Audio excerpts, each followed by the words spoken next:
எல்லாம் வல்ல அல்லாஹ் இந்த சமூகத்தை வளர பிரியப்படுகிறான், உயர பிரியப்படுகிறான். இந்த சமூகம் உயரமே தொட வேண்டும் என்று அவன் ஆசைப்பட்டான். அண்ணல் பெருமான் ஸல்லல்லாஹு அலைஹி வஸல்லத்தை அதன் மிகச்சிறந்த வழிகாட்டியாக அனுப்பி தருகிறான். உத்தம நபி ஸல்லல்லாஹு அலைஹி வஸல்லம் வாழ்க்கை நெடுகிலும் நான் அழகாக நடக்கிற பாதைகளை சொல்லி தருகிறார்கள்.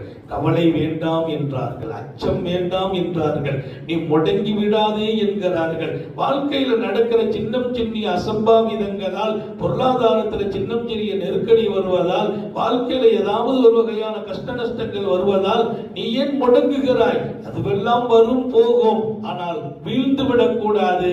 நோய் என்பது உடலில் அல்ல, உன் உள்ளத்தில் என்கிறார்கள்.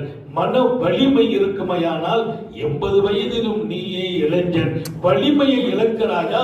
30 வயதிலும் நீயே முதியவன். முதுமை என்பது என் தாடியிலும் கோலத்திலும் வெள்ள முடிகளிலும் அல்ல, என் உள்ளத்தின் பலகீனத்தில் என்கிறார்கள். நன்கு புரிந்து கொள்ளுங்கள். ஆரோக்கியமான இளைஞனாக 80 வயதிலும் வாழ வேண்டும். இப்போது நடக்கும், என் உள்ளம் தளராமல் என் படைத்த ரப்பை நான் நம்புவேன். எப்படி நம்புவேன்? அவன் எப்போதும் என்னை கைவிட மாட்டான் என்று நம்புவேன். அப்படி நம்புங்கள். இந்த மண்ணில் நீங்கள் மிளறுகிறீர்கள், ஜொலிக்கிறீர்கள். உங்கள் வீடு நிம்மதி காணுகிறது. நிம்மதி இல்லாது கவலையாக வாழ்க்கையை கொண்டு வந்து சந்தோஷங்களை காணாக்கிவிட வேண்டாம். அப்படிப்பட்ட ஒரு சிறப்பான பாடத்தை பூமான் நபிகள் திருக்குரானை வைத்து நடத்துவார்கள். அப்படி அழகான அந்த வாழ்க்கையை நீங்களும் நானும் சமூகமும் தொடர்வதற்கு அல்லாஹ் தௌஃபீக் செய்வானாக.